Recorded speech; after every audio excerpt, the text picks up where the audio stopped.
Good morning विद्यार्थी मित्रों, नमस्कार। धोरण 8 विषय हिंदी, प्रकरण 2 ईदगाह। तो आज हम भाग 4 के बारे में समझूती देंगे। तो पेज नंबर 10 पर है, जो लास्ट पैराग्राफ वहीं से शुरू करते हैं। हामिद के साथी आगे बढ़ गए। वो चिमटा की दुकान पर जाता है और ख़रीदने की तैयारी करता है। वो सबील पर सब शरबत पी रहे हैं। सभी बच्चे क्या हैं कि अपने अपने मौज मस्ती में हैं और शरबत पी रहे हैं। देखो सब कितने लालची हैं। वो कहता है कि ये देखो कितने लालची हैं, इतनी मिठाइयाँ ली, मुझे किसी ने एक भी न दी। वो कहता है कि सबने मिठाइयाँ खाई और सबने खरीदी, पर मुझे एक भी न दी। उस पर कहते हैं कि मेरे साथ चलो, और कहते हैं कि मेरे साथ चलो, मेरा यह काम करो, मेरा वह काम करो। अब अगर किसी ने कोई काम करने को कहा तो मैं पूछूंगा, खाई मिठाइयाँ?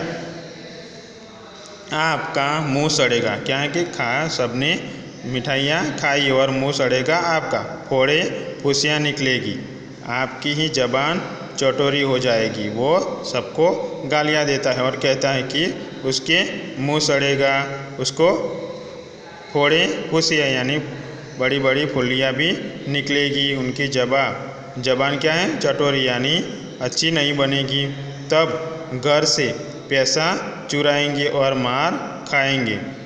तो अम्मा चिमटा देखकर मेरे हाथ से लेगी और कहेगी कि मेरा बच्चा अम्मा के लिए चिमटा लाया है। वो खुद कहता है कि मेरी माँ चिमटा देखेगी और खुश हो जाएगी और कहेगी कि मेरा बच्चा क्या है कि अम्मा के लिए चिमटा लाया है। कितना अच्छा लड़का है।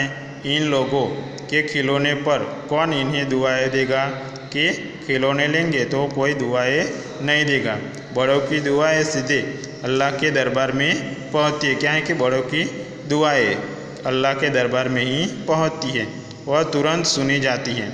मेरे पास पैसे नहीं हो तो क्या, मैं गरीब सही, किसी ने कुछ मांगने तो नहीं जाता। वो कहता है कि मैं गरीब हूँ पर किसी से मांगने तो नहीं जाता। उसने दुकानदार से पूछा कि यह चिमटा कितने का है? तो दुकानदार क्या कहता है कि 6 पैसे लगेगी। हामिद का दिल बैठ गया। फिर बोला कि ठीक ठीक बताओ, भाव करो, अच्छा ठीक ठीक बताओ। तो ठीक ठीक 5 पैसे लगेंगे, लेना है तो लो, नहीं तो चलते बनो। हामिद ने कलेजा मजबूत किया।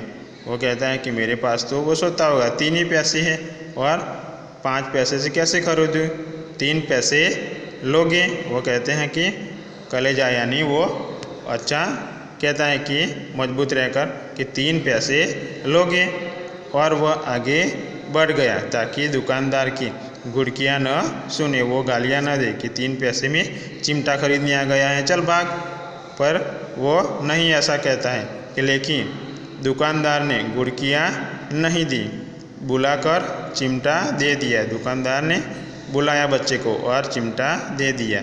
हामिद ने उसे इस तरह कंधे पर रखा कि मानो बंदूक है। वो इस तरह अपने कंधे पर रख लेता है और मानो कि वो बहुत बड़ी बंदूक खरीद ली। फिर शान से अकड़ता हुआ संगियों के साथ पास आ गया, यानी उसके दोस्तों के साथ आ जाता है चिमटा लेकर। मौसी ने हंसकर कहा कि यह चिमटा क्यों लाया बुद्धू, इसका क्या करेगा? मौसी उसे बुद्धू कहता है और चिमटा क्यों लाया इसलिए कहता है कि हामिद ने चिमटे को ज़मीन पर पटक कर कहा कि जरा अपना बिस्ती तो ज़मीन पर गिराओ, सारी पसलियाँ चूर चूर हो जाए बच्चों की। यानी आपने जो खिलौने खरीदे हैं बिस्ती का, वो ज़मीन पर डालो तो क्या है कि वो चूर चूर हो जाएगी। तो देखो मेरा चिमटा कितना मजबूत है। महमूद बोला, तो यह चिमटा कोई खिलौना है? तो हामिद कहता है खिलौना क्यों नहीं, अभी कंधे पर रखा तो बंदूक हो गई, हाथ में लिया तो फकीरों का चिमटा हो गया, चाहूँ तो इसे मंजीरों का काम ले सकता हूँ। एक चिमटा जमा दूँ तो तुम लोग के सारे खिलौने की जान निकल जाए। तुम्हारे खिलौने कितना ही जोर लगाए, मेरे चिमटे का बाल भी बांका नहीं कर सकते। बहादुर शेर है मेरा चिमटा। सम्मी ने खंजरी ली, प्रभावित होकर बोला कि मेरी खंजरी से बदलोगे? 2 आने की है। तो वो अपने चिमटे की प्रशंसा करता है कि मेरा चिमटा तो ऐसा है, आपके सब खिलौने से बढ़कर है। वो क्या है कि बंदूक अपने कंधे पर रखे तो बंदूक बन जाती है। फिर क्या है, फ़कीरों का चिमटा भी बन जाता है। इसे मंजीरे के काम भी ले सकते हैं और कोई इसका बाल भी बांका नहीं कर सकता है। हामिद ने खंजरी की ओर अपेक्षा से देखा कि बोला कि मेरा चिमटा चाहे तो तुम्हारी खंजरी का पेट फाड़ डाले। बस एक चमटे की झिल्ली लगा दी। ढप ढप बोलने लगी। जरा सा पानी लग जाए तो ख़त्म हो जाए। मेरा बहादुर चिमटा आग में, पानी में, आंधी में, तूफान में बराबर डटा रहेगा। अपने कहता है कि खंजरी लाओ, खंजरी का पेट भी फाड़ देता है। और मेरा चिमटा क्या है कि बहादुर है, वो आग में भी, पानी में भी और आंधी तूफान में भी बराबर डटा रहेगा। वो अपने चिमटे की दोस्तों के सामने प्रसन्नता करता है। और अगले वीडियो में हम आगे से जानेंगे।